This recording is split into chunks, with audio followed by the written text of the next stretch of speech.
15h, jeudi 27 de 6h à 7h, samedi 1er mars de 18h à 19h, puis à la demande sur le site internet de Radio Courtoisie. Ces livres du jour sont réalisés par Philippe. N'oubliez pas que Radio Courtoisie est une radio culturelle associative. Afin de sauvegarder une indépendance absolue, Radio Courtoisie refuse toute ressource publicitaire. Radio Courtoisie ne vit que grâce à ses auditeurs. Aidez-nous à demeurer libres, adhérez à notre association. Pour cette année, la cotisation minimum est de 40 €. Envoyez votre chèque à Radio Courtoisie, 61 boulevard Murat, 75 016 Paris. Vous pouvez intervenir au cours de cette émission par téléphone au 01 46 51 00 85, par télécopieur au 01 46 51. Vous retrouvez, bienvenue à bord de Voix au chapitre, et au micro l'abbé Guillaume de Tanoirne et son assistante Anne Le Pape, fidèle au poste. Merci beaucoup Anne. Bonjour monsieur l'abbé. Aujourd'hui, je suis particulièrement heureux que vous soyez là pour m'assister, parce que je crois qu'on va parler d'un auteur que vous cultivez et que je connais peu. On va parler de Lucien Rebatté, un auteur qu'on pourrait dire maudit, Gilles de Beaupt, et sur lequel vous avez beaucoup travaillé, jusqu'à créer une association et créer des études rebattiennes. On dit pas rebattétiennes. Non, pas Rebatté. Bonsoir, chers auditeurs. Bonjour, chers auditeurs. Non, pas Rebattétienne, parce que c'est assez laid. Et donc, pour une question d'euphonie, comme le T final était muet, je me suis dit que études rebattiennes, c'était bien comme ça. Oui, vous avez tout à fait raison. Alors, Gilles de Beaupt est docteur en philosophie. Il a fait une thèse sur la phénoménologie qui ne le prédisposait pas particulièrement à la lecture de Lucien Rebatté. Et je voudrais tout de suite lever une ambiguïté. Le Rebatté qui vous intéresse n'est pas tant celui de Une histoire de la musique, ce gros ouvrage disponible en collection bouquins.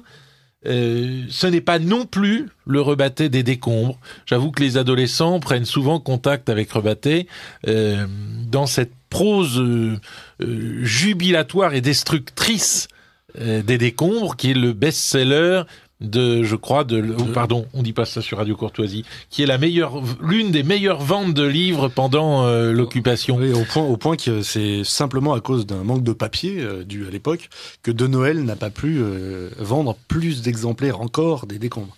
Effectivement, c'est le grand succès de librairie de l'époque. Ouais. Et finalement, où Lucien Rebatté se livre à un exercice de déboulonnage d'idoles, on peut dire. Ah oui. Alors, il a été réédité en 72 par Pauvert, en 76, je crois, par Pauvert plutôt. Avec une suite. Avec la suite. Et puis, il est question en 2015-2014 de rééditer non seulement l'intégralité, parce que le volume chez Pauvert avait été caviardé. Très peu. Il manquait tout un chapitre. Il y a une suite qui s'appelle... Il y a une suite qui a un titre emblématique, la suite des décombres. Ça s'appelle Mémoire d'un fasciste. Voilà. Rebatté a revendiqué du début à la fin de sa vie d'être un fasciste. Chez Bouquin va être publié Les décombres, l'intégralité. Chez Pauvert, il manquait le dernier chapitre, qui n'était pas le meilleur d'ailleurs, qui est le chapitre le plus antisémite qui soit. Hein. Et puis, ils vont donc rééditer ceci, plus les Mémoires d'un fasciste 2, plus encore 300 pages de notes complémentaires que Nicolas Dessiendorf conserve, puisque c'est l'ayant droit de Rebatté. Bon, ça va être tout à fait passionnant. L'une des caractéristiques de l'écrivain Lucien Rebatté, c'est que il y a autour de son œuvre des archives absolument considérables, des inédits très nombreux et de véritables livres inédits de Rebatté sur ses œuvres. Oui, alors ça c'est un peu le laboratoire littéraire de Rebatté mis à la portée de tous. C'est ça, c'est tout à fait fascinant. On a je reprends un petit peu en arrière. Rebatté, donc c'est pour situer à peu près, c'est 1903-1972. C'est d'abord un journaliste. Il est beaucoup plus connu sous son pseudonyme d'abord, qui est celui de Vineuil. C'était une allusion à Proust, mais puisque au départ il s'appelait Vinteuil, mais comme il était critique cinématographique, Vinteuil, ça faisait un mauvais jeu de mots, donc il s'est appelé Vineuil. Mais il a commencé donc chez Maurras, dans l'Action française, et il était connu pour être le grand critique cinématographique de l'Action française. En rivalité avec quand même le camarade Brasillac et Bardèche. Brasillac et Bardèche Oui. qui ont fait l'histoire du cinéma à l'époque, à la même époque, oui. Après, Lobreau parlera davantage, était critique théâtrale aussi, et c'est une petite équipe de l'Action française qui sont partis à Je suis partout. Et c'est à Je suis partout, puis avec la publication des Décombres, que Rebattet va se faire connaître en son nom propre. Donc les Décombres, c'est la première partie des mémoires d'un fasciste. C'est la mémoire d'un fasciste 1, donc publié en 42, je crois. Donc ça, c'est un immense... ce sont des mémoires, plus qu'un pamphlet. Mais la syntaxe de Rebattet fait qu'on peut en parler comme d'un pamphlet, tellement il est parfois violent. J'ai ici, par exemple, des portraits. Alors les portraits de Rebattet sont célèbres, tellement ils sont au vitriol. Le portrait si vous permettez, le portrait de Maurras. Oui, volontiers. Un catholique sans foi, sans sacrement et sans pape, terroriste sans tueur, royaliste renié par son prétendant, n'avait été en fin de compte que l'illusionniste brillant de la Boulie. Vous voyez, en trois lignes. Voilà, la Boulie avec un L apostrophe, évidemment. Oui, bien sûr, oui, bien sûr. Non, mais je précise pour les auditeurs. Est-ce que vous connaissez l'explication du titre des Décombres ? Ce serait une réponse au bouquin d'Henri Bordeaux qui s'appelle « Les murs sont bons ». Je savais pas ça. Je le note pour faire des recherches à ce sujet. Le mur porteur s'est effondré. Au départ, je sais que ça s'appelait Sous les décombres, et c'est de Noël qui a enlevé l'adverbe, la prépositionnelle, et ça a donné les décombres. Mais je ne savais plus. Comme réponse, en tout cas, il s'agit au niveau du sens, indépendamment de la référence littéraire, il s'agit de dire que la France est en ruine. Voilà. On peut citer également, si vous permettez juste encore, ce portrait ultra célèbre de Mauriac. Ça intervient dans les toutes premières pages des Décombres, mais il y a aussi un portrait au vitriol de Bernanos. Celui de Mauriac est très connu, je le cite, pour mémoire. L'homme à l'habit vert, le bourgeois riche avec sa gueule de faux gréco, ses décoctions de Paul Bourget macérées dans le foutre rance et l'eau bénite, ses oscillations entre l'Eucharistie et le bordel à pédéraste qui forment l'unique drame de sa prose aussi bien que de sa conscience, l'un des plus obscènes coquins qui est poussé dans les fumiers chrétiens de notre époque. C'est pas très gentil pour François Mauriac, qu'on a aussi surnommé le Saint François des Assises, et qui s'est employé quand même de manière générale à aider beaucoup de ces gens, camarades de Rebattet, qui avaient eu des difficultés pendant l'occupation. C'est parfaitement juste. Mais de manière générale, Rebattet est tout sauf gentil. Il a fait des... Et alors c'est ça qui me surprend, si vous voulez. Je veux pas faire de réduction ad Hitlerum à tout bout de champ. Et Rebattet est un génie, donc le génie n'est justiciable de rien. Céline, on oublie ces débordements antisémites allègrement. Je vois pas pourquoi on n'en ferait pas autant pour Rebattet, parce que le génie de Rebattet me semble mieux assuré que celui de Céline. Enfin, ça, c'est personnel. Mais il se connaissait très bien. Sans faire cette réduction ad Hitlerum, je ne pense pas que Rebattet ait de sang sur les mains. De toute façon, même si ses prises de position sont extrêmement critiquables. Si on pourrait dire tout de même, il n'a pas de sang sur les mains, certes. Et la collaboration intellectuelle et littéraire a beaucoup plus payé que la collaboration économique et politique. Donc c'est un problème. Néanmoins, il a dénoncé il arrête de dénoncer dans Je suis partout des réseaux de résistants qui, suite à cette dénonciation, se sont fait arrêter. Donc vous voyez, il y a quand même ça va quand même très loin. Oui. Donc il a pas été fusillé comme Brasillac parce qu'il s'est enfui à Sigmaringen et parce que Brasillac justement a été fusillé. Autrement dit, il a bénéficié de la vie du sang de Brasillac. Et voilà. Et comme il s'est livré plus tard et que les procédures traînaient, sa condamnation à mort, car il a d'abord été condamné à mort, ça a été transformé. Il a vécu les fers aux pieds, pardon. Oui, il a vécu les fers aux pieds avec ce qu'on appelle le pantalon mexicain, c'est-à-dire un pantalon qui s'ouvre sur le côté pour pouvoir changer de pantalon, mais laisser les chaînes. Et il a rédigé en partie les deux étendards, les chaînes aux pieds. Oui, voilà. Alors c'est évidemment ce livre, Les deux étendards, qui va nous retenir. C'est le dernier grand livre. Je vous ai parlé d'une histoire de la musique, je vous ai parlé des Décombres, mais ce qui va nous retenir aujourd'hui, c'est sans doute le dernier grand roman français qui s'intitule Les deux étendards. On va en parler dans un instant. Je crois qu'on a suffisamment présenté le personnage. Notre émission sent un peu le soufre. Effectivement, Rebattet est sulfureux. Mais encore une fois, je pense que le génie littéraire, et quiconque a lu une page de Rebattet ne peut pas nier ce génie littéraire. Le génie littéraire est au-dessus du jugement des hommes. Il faut bien le reconnaître. Je voudrais que nous nous livrions à notre exercice habituel, chère Anne Lepape, qui est l'exercice des coups de cœur, de façon à achever de nous présenter les uns et les autres aux auditeurs de Radio Courtoisie. Vous voulez que je commence, Éventuellement. Bon, à vous l'honneur. Eh bien, vous me demandez quel est mon coup de cœur et je vous réponds présent.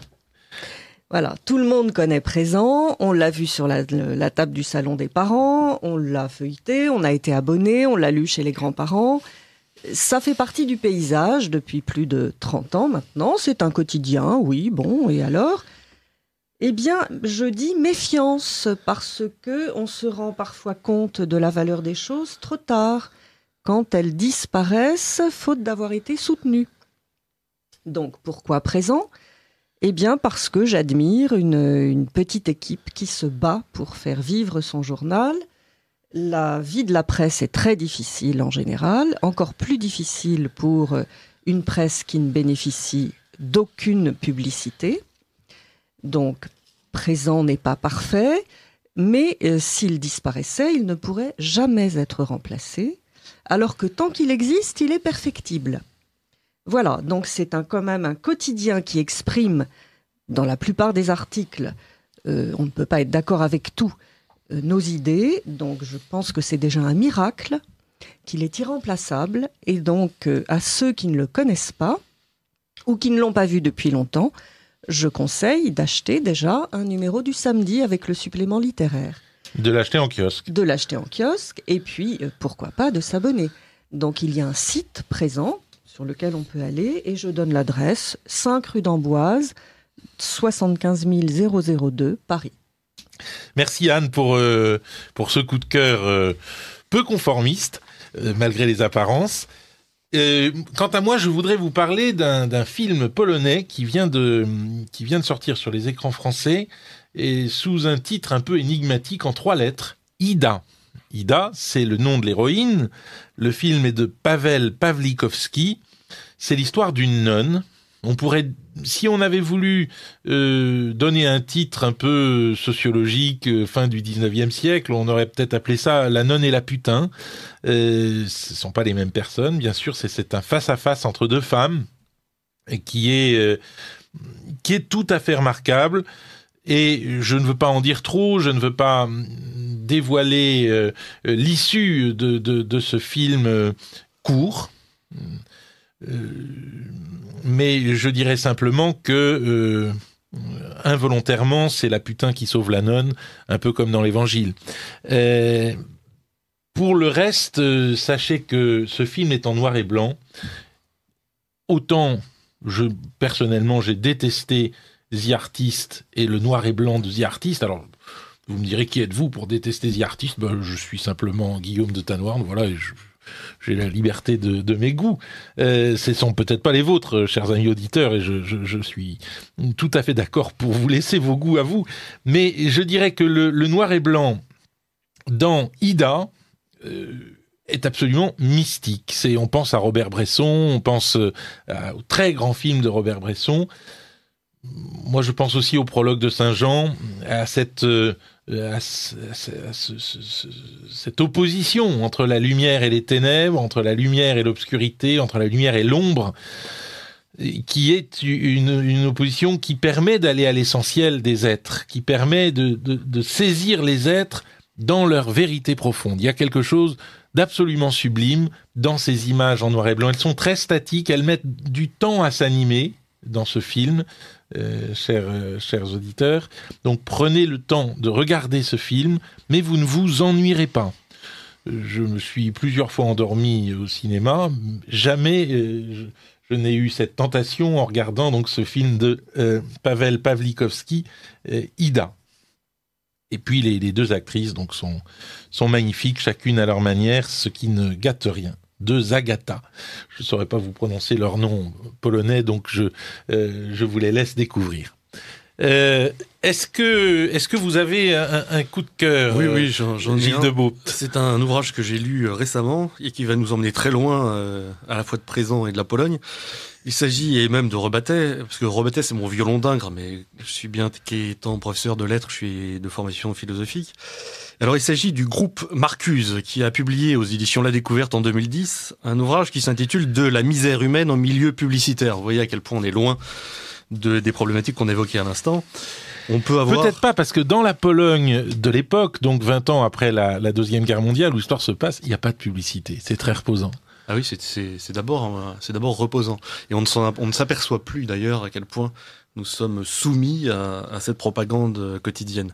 On peut penser au départ que la publicité n'a qu'un rôle informatif, mais alors il faudrait expliquer comment ce petit rôle informatif pourrait expliquer les 3000 messages publicitaires auxquels on est soumis tous les jours et les 20 milliards d'euros qui sont investis par an en publicité, c'est-à-dire 30 fois plus que le budget du ministère de l'Environnement. Autrement dit, ce groupe... Ce groupe Marcuse, qui est un acronyme, ce sont des gens qui écrivent de manière anonyme sous le titre Debordien de la misère humaine en milieu publicitaire. Eh bien, il permet de ne pas en rester une critique moralisante des excès de la publicité et il nous montre bien que c'est un problème structurel. Autrement dit que la publicité diffuse un mode de vie. Voilà.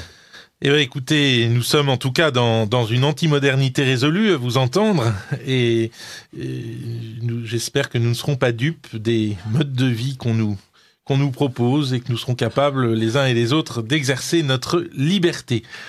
En particulier, eh bien, en lisant Rebattet, je crois, et en lisant non seulement une histoire de la musique, que je trouve personnellement assez partiale et excessivement germanophile, non seulement les décombres, que je trouve essentiellement méchants, mais les deux étendards, et les deux étendards, c'est vraiment un très grand roman. Un très grand roman occulté par les frasques de son auteur, nous les avons évoqués tout à l'heure, mais peut-être pas seulement quand même aussi, parce qu'il y a la longueur qui peut affoler, il y a la complexité du sujet. Enfin, le roman est tellement important qu'il a toujours été disponible chez Gallimard, que je sache. Gallimard n'en parle jamais. Mais Gallimard, depuis 51, qu'on se réédite régulièrement.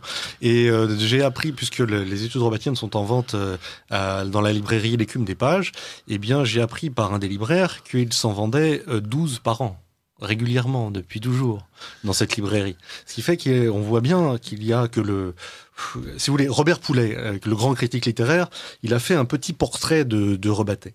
Et il a dit une chose tout à fait remarquable, je cite, il a dit « Un petit homme vif », le masque taillé pour l'invective, le vocabulaire poissard qui tout à coup s'affinait d'une manière exquise, l'esprit toujours en éveil, le cœur dur et la peau ultra sensible, avec un air où se mêlait inextricablement... Ça c'est joli, le cœur dur et la peau ultra sensible, c'est bien Rebattet. Il y a beaucoup de Rebattet, là, ne serait-ce que le vocabulaire poissard qui tout à coup s'affinait d'une manière exquise. On a tout le style de Rebattet ici, parce que le style de Rebattet, c'est il y a pas de créateur. Rebattet n'est pas un créateur de style, c'est ni Proust ni Céline. Néanmoins, l'originalité de Rebattet, c'est la polyphonie stylistique qui est tout à fait incroyable. Donc le vocabulaire poissard qui tout à coup s'affinait d'une manière exquise, c'est tout à fait Rebattet. Alors je poursuis, le cœur dur et la peau ultra sensible, avec un air où se mêlait inextricablement le génial et le vulgaire, une amertume affreuse à cause de la conspiration du silence, car il y a bien eu une conspiration du silence sur laquelle je vais revenir dans un instant, mais l'assurance d'avoir raison un jour de tous les sourds muets et les sourds volontaires. Et Gallimard sait bien que les deux étendards survivront à toutes les polémiques. Voilà, et je crois qu'il faut que nous arrivions à lire ce livre, Les deux étendards, indépendamment des idées politiques de leur auteur, alors même que ce livre a des racines profondes dans le vécu personnel de Rebattet, puisque les héros sont des personnages qui, d'une manière ou d'une autre, ont existé. Je voudrais dire que Les deux étendards comportent non pas 2, mais 3 personnages. Est-ce que vous pouvez les présenter rapidement ? Oui, bien sûr, Anne-Marie, Michel et Régis. Le plus simple, à mon avis, parce que c'est ce qu'on a fait de mieux, c'est la 4e de couverture des deux étendards qui a été écrite par Rebattet lui-même. Et tout est dit en quelques lignes. Je cite, « Michel est un garçon de 20 ans. Ancien élève. Est-ce que vous voulez que je lise ou peut-être Anne? Non, allez-y. Pour changer, pour permettre aux auditeurs de faire attention en changeant en changeant de voix. Michel est un garçon de 20 ans, ancien élève des pairs, ardent, intelligent et pauvre, qui débarque à Paris dans les années 20 pour y terminer ses études. Il découvre Paris, musique, peinture, théâtre, littérature et le plaisir. Il y a de quoi l'enivrer quand intervient un événement qui le fait changer de direction. Son ami Régis, demeuré à Lyon, lui apprend qu'il veut devenir prêtre et même jésuite, et en même temps qu'il aime une jeune fille nommée Anne-Marie.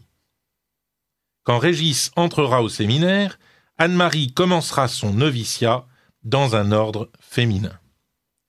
L'évocation de l'amour mystique et pur, mais brûlant, qui les unit, bouleverse si bien Michel qu'il tombe à son tour amoureux d'Anne-Marie, sitôt qu'il la rencontre. Le seul moyen de rejoindre Anne-Marie lui paraît être de rejoindre à la fois Régis et Anne-Marie dans leur aventure spirituelle. Michel essaie donc de se convertir, mais vainement. Il n'ose pourtant avouer la vérité et son amour à Anne-Marie, que le jour où Anne-Marie et Régis se séparent. La soumission de Régis à un ordre purement extérieur paraît à Anne-Marie une trahison. Elle se rejette vers Michel et se laisse finalement enlever par lui. Mais Michel est un être à qui la terre suffit. Anne-Marie, une de ces créatures qui sont perdues lorsqu'elles ont perdu leur Dieu. Après un étonnant voyage en Italie et en Turquie, où le couple va jusqu'au bout de sa frénésie érotique, où des lettres de Régis disputent Anne-Marie, pourtant amoureuse à l'amour de Michel, tout semble sur le point de s'arranger. Les familles sont prêtes à marier les jeunes gens, mais Anne-Marie refuse et elle rompt avec Michel.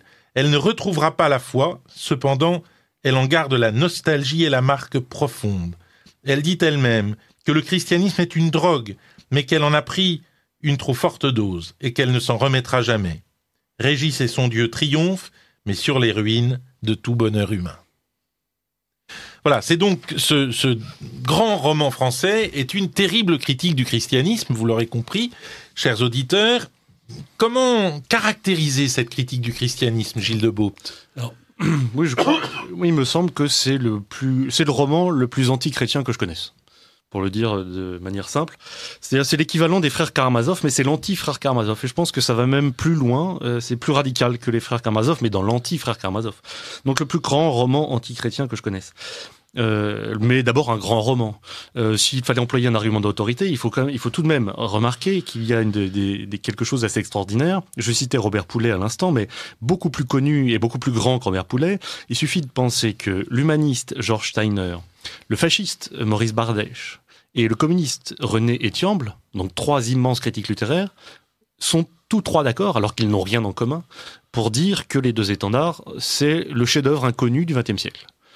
Vous voyez la configuration.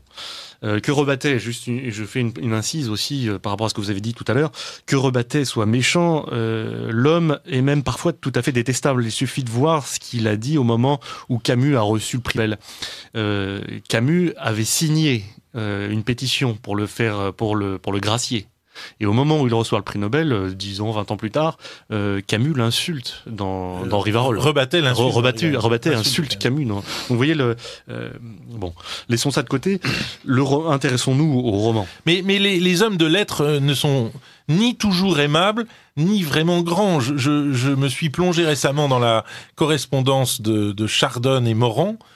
Je dois dire que vraiment, ils se sont envoyés parfois plusieurs lettres par semaine, l'un à l'autre, et leurs préoccupations volent bas, c'est le moins qu'on puisse dire. Enfin, dès qu'un confrère dans la République des Lettres a un succès quelconque, évidemment c'est un nul. Quant à eux, ce sont des génies de préférence méconnus, mais ils sont assez grands l'un et l'autre, assez grands, d'une vraie grandeur, pour apprécier réciproquement ou mutuellement leur génie. Enfin, c'est mauvais, c'est mauvais.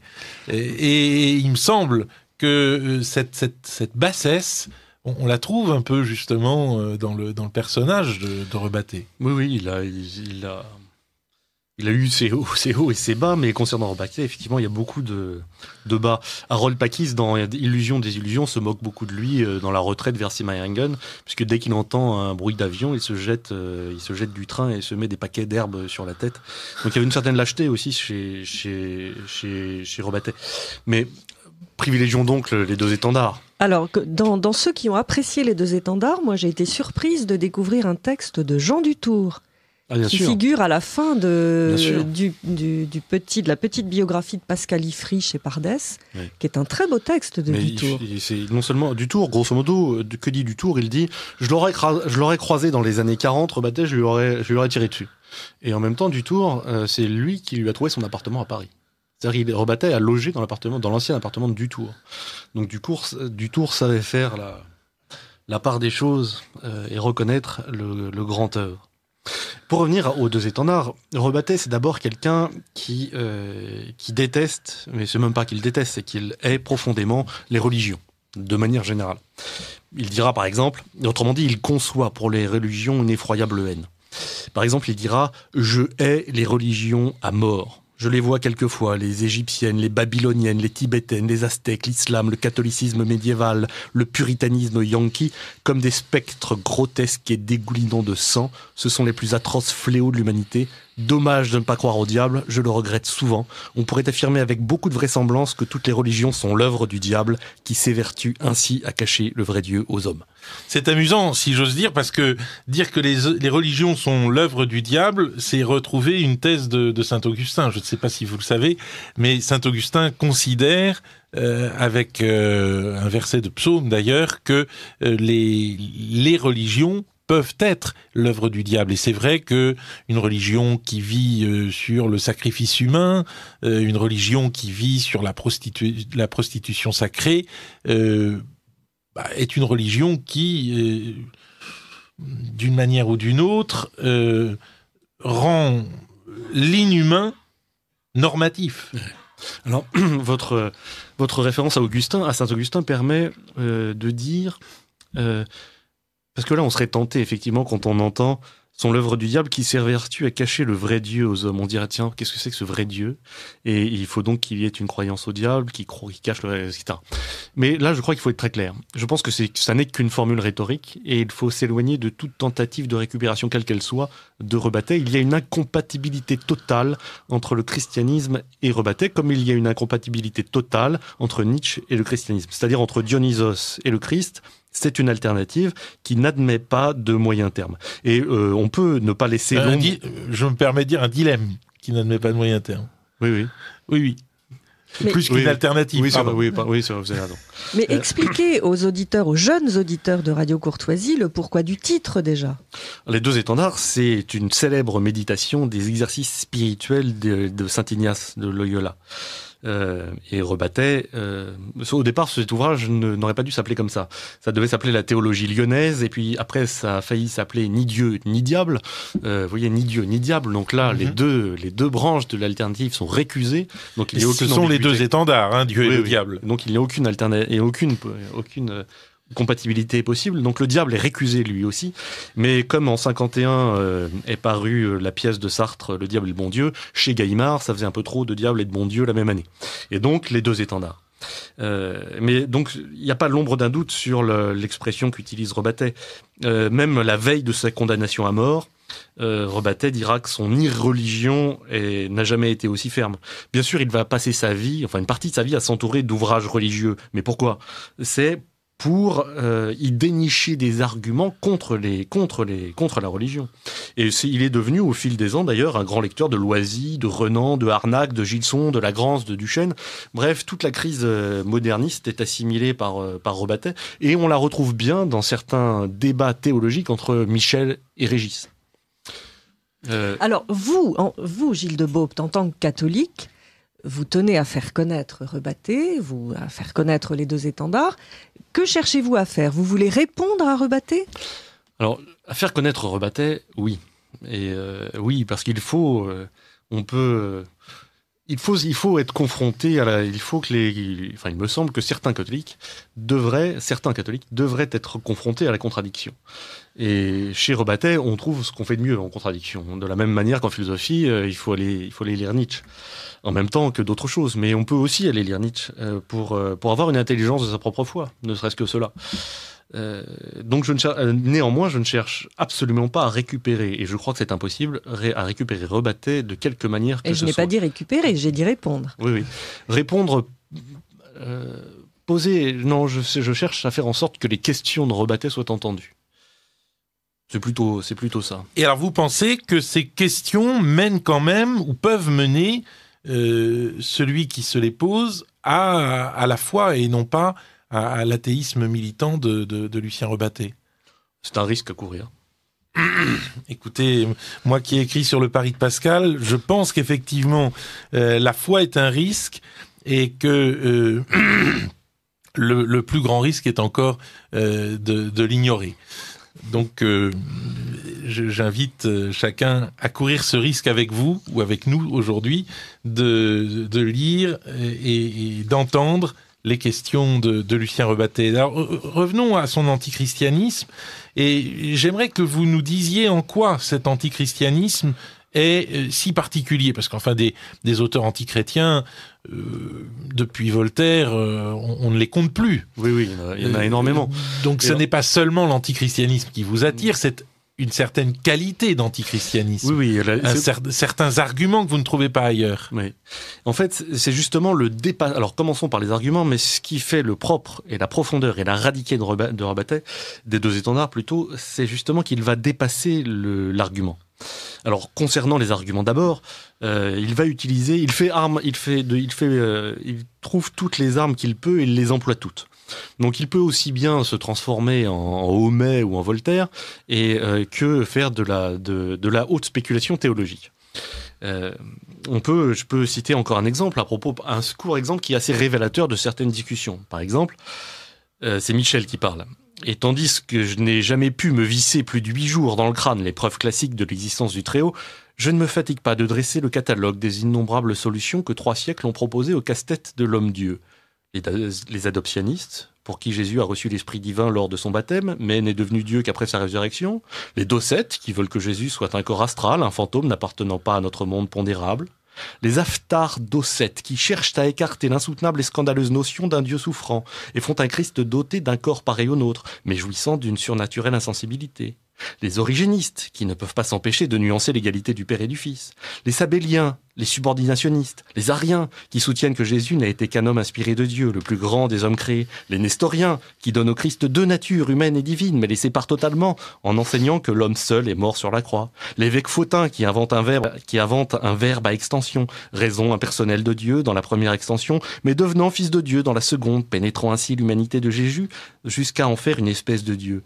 Les monophysistes, qui acceptent la nature humaine du Christ, mais enseignent qu'elle a été absorbée par sa nature divine. Les monothélistes, qui disent qu'il n'y a eu dans la nature humaine du Christ d'autre volonté que celle de Dieu, que son corps était un instrument du Tout-Puissant. J'avoue que ces antiques folies me régalent.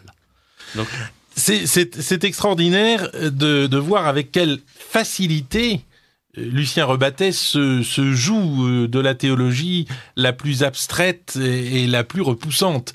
En faisant un catalogue d'hérésies qui est finalement accessible à tous. Enfin, c'est là on voit le grand style, on voit la domination par le verbe qu'exerce Rebattet sur son lecteur. Et Rebattet, Michel, le personnage, qui tente de se convertir et qui, dans la deuxième partie de l'ouvrage, on assiste à une grande déconversion, utilise tous les arguments. Là, j'en ai donné un symptomatique, et ces arguments sont bien sûr c'est pas des essais philosophiques, hein. Ils sont toujours pris dans des dialogues, ce sont des vrais personnages qui parlent. Mais ce qu'il y a d'assez extraordinaire, c'est que Michel s'aperçoit assez rapidement que tous ces arguments ne portent pas sur le futur jésuite Régis. Autrement dit, que tout ça ne suffit pas. Autrement dit, toutes ces attaques contre la foi et même contre la mystique n'ont aucun résultat. Et petit à petit, Michel va comprendre qu'il faut changer de terrain. Et c'est là que l'ouvrage se radicalise. Et c'est là que l'ouvrage devient nietzschéen. Et on va au-delà des arguments, comme vous disiez.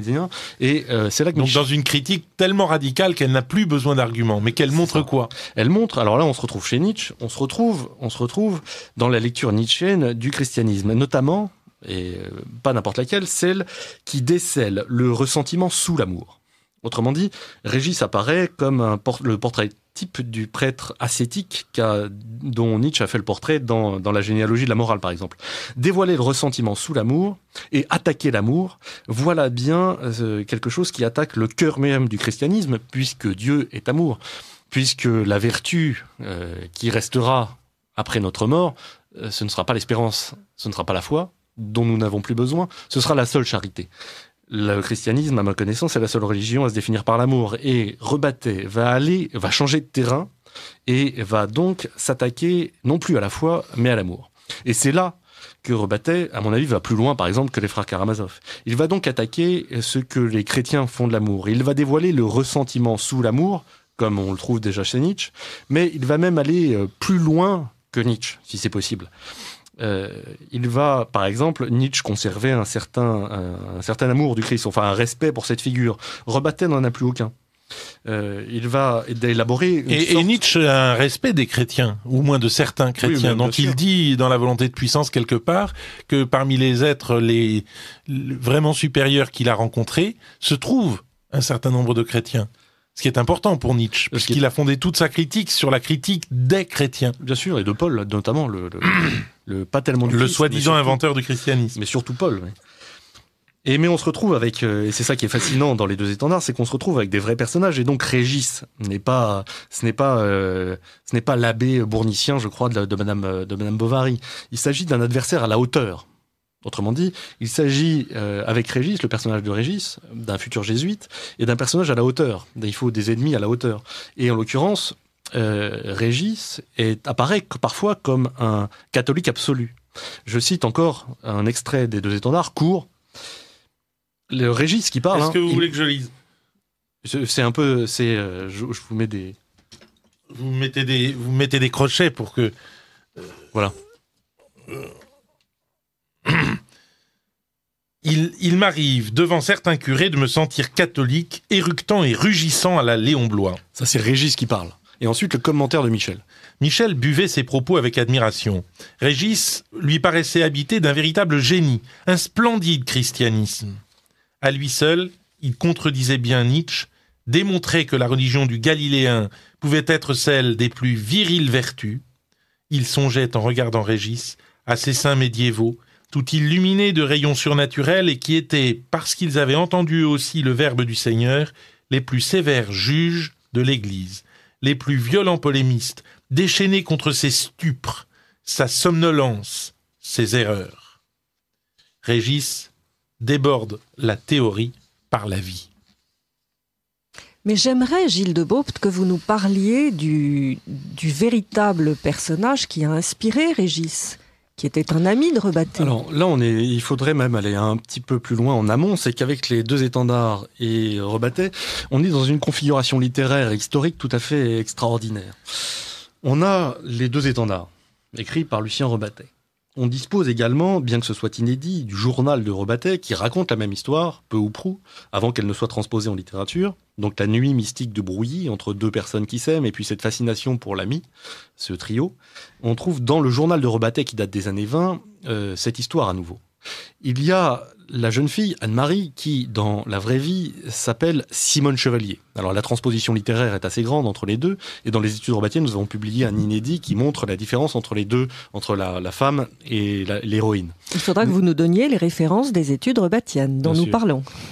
Et Simone Chevalier a elle-même, qui est une poétesse, qui a eu une vie mouvementée, a elle-même, qui a dirigé une collection de poésie et de littérature, elle a elle-même écrit un roman publié dans les années 40 qui s'intitule La ville aux deux fleuves et qui raconte elle aussi cette histoire, la trame des deux étendards. Si je comprends bien, elle est la ville et Michel et Régis les deux fleuves. Non, c'est pas ça. Pas tellement. Ça, c'est une première lecture qu'on pourrait faire, mais en fait, elle est traversée plutôt par deux fleuves différents et Rebattet. L'amour sacré, l'amour profane. C'est plutôt ça, parce que Michel n'apparaît pas tellement. Il n'apparaît pas tellement dans la version d'Anne-Marie, dans la version de Simone Chevalier. Et Simone Chevalier a elle-même tenu un journal qui parle de cette même histoire. Donc, on a donc le journal de Rebattet, le journal de Simone Chevalier et le journal du futur jésuite qui était François Varillon. Donc le célèbre jésuite François Varillon a lui-même tenu un journal sur cet événement. C'est passionnant. Qui a été publié en 1994. C'est Rashomon. La même histoire vue par les trois. Les trois protagonistes, c'est merveilleux. Trois journaux intimes, dont 2 sont inédits, mais celui de Varillon est disponible. Ça s'appelle Le Journal d'une Passion. 3 journaux intimes, plus 2 romans, celui de Simone Chevalier et celui de Rebattet. Alors il faut même dire, si on voulait compliquer encore un peu de manière blanchotienne les choses, c'est que à l'intérieur des 2 étendards, il y a l'événement même de la nuit mystique et n'est pas raconté pour elle-même, elle est racontée à travers Michel. Et il y a une polyphonie herméneutique, enfin il y a 1000 perspectives différentes sur cette nuit qui est à l'origine de tous ces événements et de toute la trame narrative des 2 étendards. Autrement dit, à l'intérieur même des 2 étendards, on a des pages du journal de Michel, donc un journal dans le roman. La nuit mystique, pour les auditeurs, c'est l'amour flamboyant entre Régis, le futur jésuite, et Anne-Marie, qui, dans les plans, doit devenir religieuse. Exactement. C'est ça. C'est une nuit mystique, une nuit transfigurée, pourrait-on dire. Et cette nuit, elle est racontée par Lucien Rebattet, et qui se projette lui-même dans le personnage de Michel. Elle est racontée par Michel, puis on a des morceaux, des collages de journaux intimes de Michel dans le roman, qui s'inspirent eux-mêmes vous voyez, cette situation s'enfle et s'enfle. Donc on a une situation tout à fait extraordinaire. La nuit mystique de Brouilly, donc cette nuit transfigurée, c'est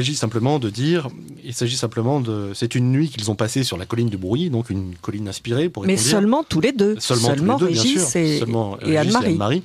Et dans cette nuit, ils ont été bercés par une onde de poésie, je cite de mémoire, et qui a désincarné leur amour et qui a sublimé leur amour, et ils ont eu cette révélation, la révélation de leur vocation à travers cet amour.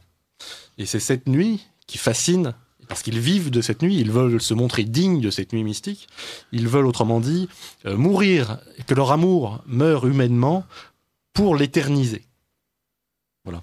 Et c'est donc une sorte de sublimation de cet amour, ils veulent se montrer dignes de cette nuit mystique de Brouilly et qui fascinera Michel.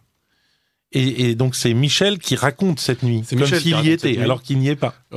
C'est ça, et puis au fur et à mesure de l'histoire, si vous voulez, les 2 étendards créent leur propre mythe. Il y a cette nuit mystique, qui n'est pas racontée en tant que telle, mais dont on perçoit l'écho et les mille ondes, la diffraction, au fur et à mesure qu'on avance dans le roman. Et on ne connaît pas les réactions de Simone Chevalier et de Varillon quand les 2 étendards sont parus. Non, enfin, on pourrait, il faudrait se lancer dans une grande quête historique, dans des archives de Varillon ou de Simone Chevalier.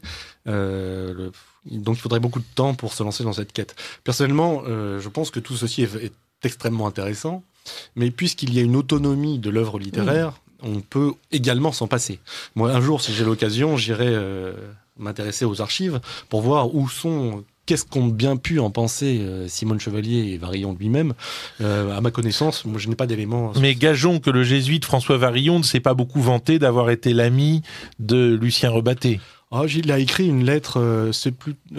Il a écrit une lettre, Varillon. Varillon a écrit une lettre je sais plus, au président de la République. Enfin, il a participé à la demande de grâce de Rebattet. Vous êtes injuste avec les jésuites, monsieur l'abbé. Non. C'est votre côté pascalien. Voilà, si vous voulez. Et donc, il y a un catéchisme de la mécréance qui se met en place au fur et à mesure, une déconversion. D'ailleurs, à des romans de la déconversion, il n'y en a pas beaucoup. Il y a un catéchisme de la mécréance qui se met en place au fur et à mesure dans les 2 étendards. Et surtout, Michel change de terrain. Et c'est là que la bataille devient passionnante. Il attaque Régis sur son amour. Donc, sur ce qui fait le cœur du christianisme. C'est-à-dire qu'il suspecte la nuit mystique de n'être qu'une nuit de paillettes et de nuit fausse. Non, pas du tout. Alors, pas du tout. Justement, il conserve... Ma lecture des deux étendards est très ancienne. J'ose pas vous dire que je l'ai lu au séminaire, mais ça fait un bail. Michel conserve une immense admiration pour Brouilly. Il pense que c'est un Eros sublimé, maquillé, mais que cet Eros est sublime. Donc Michel conservera, et Anne-Marie, et Michel et Régis conserveront tous une admiration pour cette nuit sublime de pureté. En revanche, qu'est-ce qu'ils en font ? Parce que Régis sacrifie cet amour humain pour les ordres. Et il continue à être aussi un personnage assez sensuel, Régis. Donc il est partagé, il est tiraillé, et ce sacrifice de l'amour humain au nom d'une créature, au nom du créateur, est insupportable pour Michel. Donc c'est là-dessus. Il ne s'agit plus d'une question d'orthodoxie, il s'agit d'une question d'orthopraxie. Et quand on passe à la pratique, à l'existence quotidienne, qu'est-ce qu'on fait de notre amour dans l'existence quotidienne ? Là, on attaque, je crois, beaucoup plus profond que des questions dogmatiques, des questions d'orthodoxie ou d'hérésie. Alors l'amour de Dieu devient finalement une fuite, devient quelque chose d'inauthentique qui permet au personnage de ne rien faire de cette expérience. Ce serait ça la critique ? J'essaye de comprendre. Oui, pardonnez ces questions peut-être un peu naïves, mais il s'agit de, mais c'est la conclusion du roman. Il s'agit de dire que certes, Régis triomphe. C'est la dernière phrase du roman. Dit moi au moins, je lui laisserai un souvenir lumineux. À qui ? À Anne-Marie. Anne-Marie, qui a été brûlée vive entre Régis et Michel, qui sont en quête d'absolu tous les deux. L'un est du ciel, l'autre de la terre. L'un est du côté de la vie et de Dionysos, l'autre est du côté du Christ et de la charité. Mais entre ces deux quêtes d'absolu, Anne-Marie brûle. Et Michel voit bien qu'il perd face à Régis, qui a le dernier mot du roman. C'est le triomphe du christianisme, du catholicisme, de la jésuitière, comme il dit, de ses ignasseries, comme il dit même. Mais on voit bien que ce triomphe est une victoire à la Pyrrhus. Car que reste-t-il ? Il reste une jeune femme brûlée vive entre ces deux absolus. Et voilà, le résultat de cette quête d'absolu, c'est cette jeune fille qui est perdue, et définitivement perdue. Oui, mais qui est perdue aussi par l'amour de Michel. L'amour de Michel ne l'a pas sauvée. Ah, l'amour de Michel ne l'a pas sauvée, absolument pas. C'est la grandeur du roman. Il ne s'agit pas de dire le roman, sinon, serait assez binaire et assez simplet. Il s'agirait de dire les jésuites sont méchants, ce qui n'est pas le cas, puisque on a lu tout à l'heure un immense portrait magistral de Régis, comme ces saints médiévaux, et il ne s'agit pas de dire que contre cet ignoble catholicisme, il y a la vie dionysiaque et païenne que proposerait Michel. Non. Ils entrent dans une frénésie érotique, mais ils se lassent très vite de cette frénésie érotique, elle n'a pas de sens. Et il y a donc la voie païenne, la voie dionysiaque est elle aussi une impasse. Non, mais c'est très important de préciser aux auditeurs de Radio Courtoisie. Le grand drame aussi, c'est bien sûr que lorsque Michel attaque Régis, et il ne fait que ça dans la deuxième partie du roman, il attaque un ami. Autrement dit, il donne des coups sur la religion, mais derrière la religion, il y a l'homme Régis. Donc en même temps qu'il détruit le christianisme, il détruit son ami. Donc, je vais me permettre de lire, parce que vous dites que Régis a le dernier mot, il a effectivement littéralement le dernier mot du roman, mais avant ce dernier mot de Régis, elle gardera au moins de moi un souvenir lumineux, ton souvenir en moi, lui, comme un ostensoir, dirait Baudelaire. Au moins, il y a une attaque en règle de Michel contre Régis, qui donnera peut-être aux auditeurs une mesure de la force de l'antichristianisme de Rebatté. Voilà comment Michel attaque Régis. C'est le final. Toujours envie de s'esbigner au mauvais quart d'heure, hein, ma belle âme. Désolé, mais je n'ai pas terminé. Tu es parvenu à lui escroquer son pardon, Anne-Marie. Tout au moins un sourire. Mais moi, tu ne m'as pas eu. Je n'accepte pas l'embrassade finale. Je veux que cette ombre reste sur ton fameux bonheur. Ce qu'Anne-Marie n'a pas voulu te dire, moi, je te le dis. Elle saura avec quelle lâcheté tu t'es éclipsé. Elle n'en sera d'ailleurs pas surprise. Elle a toujours été trop douce, mais elle t'a jugé sans illusion. Je ne te regarde plus. Tu trouverais encore un moyen de m'attendrir. Je pourrais m'imaginer que je revois le garçon de Brouilly, de Paris, de Tristan, de la place antique. Tu me mentirais jusqu'au bout. Ce garçon que j'ai aimé n'existe plus. Tu l'as tué à petit feu, tu l'as enterré sous ta défroque de prêtre. Tu n'es plus que le prêtre, non seulement l'ennemi des hommes, mais le pire ennemi de Dieu si Dieu existe, car vous le monopolisez, vous en brandissez la plus sinistre, la plus burlesque caricature. Tu m'as d'ailleurs rendu un fameux service, imbécile. J'aurais peut-être eu la simplicité de m'infliger des tourments durant des années. Grâce à toi, moi aussi, j'ai eu mes lumières. Tu m'as fait voir le christianisme. De ma vie, je n'oublierai la gueule qu'il a. Je pourrais encore parler longtemps. Ce que j'aurais à dire n'est plus pour les cervelles ratatinées de ton espèce. J'ai été bien content d'apprendre que tu m'aimais encore. Ainsi, ce que je t'ai craché aura un peu mordu sur ta peau de curé. Tu as renié ton destin d'homme, qui pouvait être magnifique, pour te vendre à une religion qui crève dans la plus répugnante pourriture. Tu es pour moi le plus ignoble et le plus stupide des criminels. La femme qui t'a aimé, et de quel amour, tu l'as moralement anéantie, tu l'as contaminée avec la saleté qui suinte de toi. De ton meilleur ami, tu as fait un mécréant irréductible. C'est du beau travail de chrétien. Ouf. C'est redoutable. Enfin, on prend la mesure.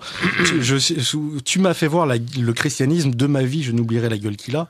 Voilà bien, si on prend la peine d'y penser une seconde, qu'est-ce que ça veut dire ? Ça veut dire, le christianisme s'incarne. C'est la moindre des choses pour le christianisme. Et la manière dont il s'incarne est le juge suprême de ce que c'est que le christianisme. Voilà l'argument qui attaque le cœur du christianisme chez Rebattet.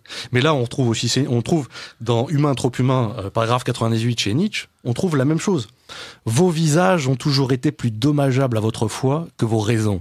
Si la bonne nouvelle de votre Bible était écrite sur votre visage, vous n'auriez pas besoin d'exiger aussi obstinément la foi en l'autorité de ce livre. Vos œuvres, vos actions, devraient sans cesse rendre la Bible superflue. Une Bible nouvelle devrait sans cesse par vous surgir. Une Bible nouvelle devrait sans cesse par vous surgir. Voilà l'exigence à laquelle Nietzsche et Rebattet placent ce que devrait être le christianisme. Et là, me semble-t-il, on trouve donc ce qu'on fait de pire ou de mieux, ça dépend de quel point de vue on se place, de mieux pour la critique, de pire pour le christianisme, comme objection. Une objection existentielle, une objection qui concerne l'amour. Et alors, comment définiriez-vous justement cet amour chrétien de Régis qui abandonne la femme qu'il a aimée, qui l'a détruit, pour devenir prêtre ? Comment Mais c'est prévu dès la nuit de Brouilly, ça. Ah, c'est prévu dès la nuit de Brouilly. Effectivement, c'est la révélation de la nuit de Brouilly. Il s'agit de mourir. Donc ça n'est pas une découverte. Sauf que Anne-Marie repousse l'échéance autant qu'elle peut. Et Régis, d'une certaine manière, lui aussi. Il n'est pas encore rentré au noviciat, et il y a cette ambiguïté essentielle qu'ils maintiennent. Ils repoussent l'accomplissement de quoi que ce soit. Donc ils sont dans cette ambiguïté après la nuit de Brouilly, ils ne sont pas encore rentrés dans les ordres, et ils ont eu cette nuit de Brouilly. Et tout le roman, grosso modo, se passe dans cet entre-deux. Et cet entre-deux est insupportable pour Michel. C'est une vision Régis correspond assez bien au prêtre ascétique tel que Nietzsche l'a décrit. On pourrait dire, grosso modo, c'est une interprétation ascétique du christianisme. Grosso modo, de quoi s'agit-il ? Il s'agit de préférer le créateur aux créatures. Oui. Or, me semble-t-il, quand la loi d'amour est énoncée, dans les synopsis ou chez Jean, il s'agit bien de dire que le deuxième commandement, d'ailleurs tous les commandements sont résumés à une seule loi d'amour, et puis les deux commandements sont semblables. Autrement dit, ici, Régis, lui, fait le sacrifice de la créature au profit du créateur.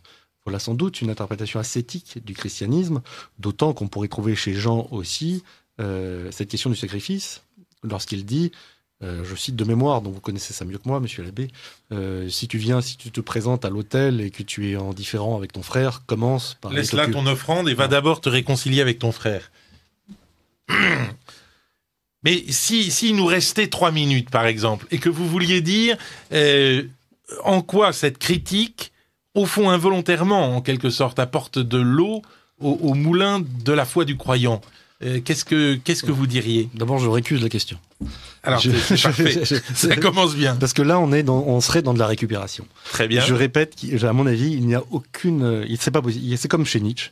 Il y a le titre d'un ouvrage du jésuite, justement, Paul Valadier, qui a écrit, je crois, les plus grands ouvrages sur Nietzsche. En Cogitatio Fidei, il a écrit la critique de Nietzsche. Et puis, il a écrit un livre qui s'appelle Dionysos ou le Christ. Et effectivement, c'est une alternative. Il n'y a pas d'accommodement possible. On ne peut pas récupérer.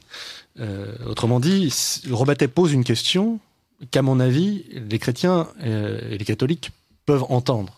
Mais c'est seulement moi, je veux faire en sorte qu'ils entendent cette question, ou que moi-même j'entende cette question, parce qu'après tout, c'est une question que le croyant doit se poser.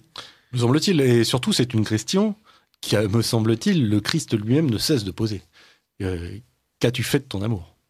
Donc là, il faut préciser l'adresse des études rebattiennes, donc, dont le premier volume vient de paraître. Oui, alors j'ai une bonne et une mauvaise nouvelle à ce sujet, c'est que les études rebattiennes ont eu tellement de succès que je n'ai plus rien à vendre, j'ai épuisé tout mon stock en 2 mois. Oui, mais vous allez rééditer. Alors je suis en train de regarder une réédition, et en revanche, il est toujours possible de s'inscrire sur le site des études rebattiennes, donc il suffit de taper études rebattiennes, et il y a une lettre d'information. Donc en s'inscrivant à cette lettre d'information, je préviendrai quand les études rebattiennes seront à nouveau disponibles.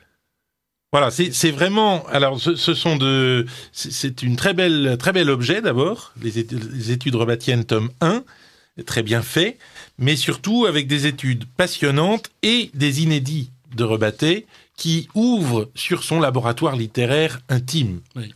Moi, je ne fais qu'une lecture de Rebattet. Il y a d'autres lectures dans cet ouvrage. Il faut donc se procurer le plus vite possible les études rebattiennes et pour cela s'inscrire sur le site des études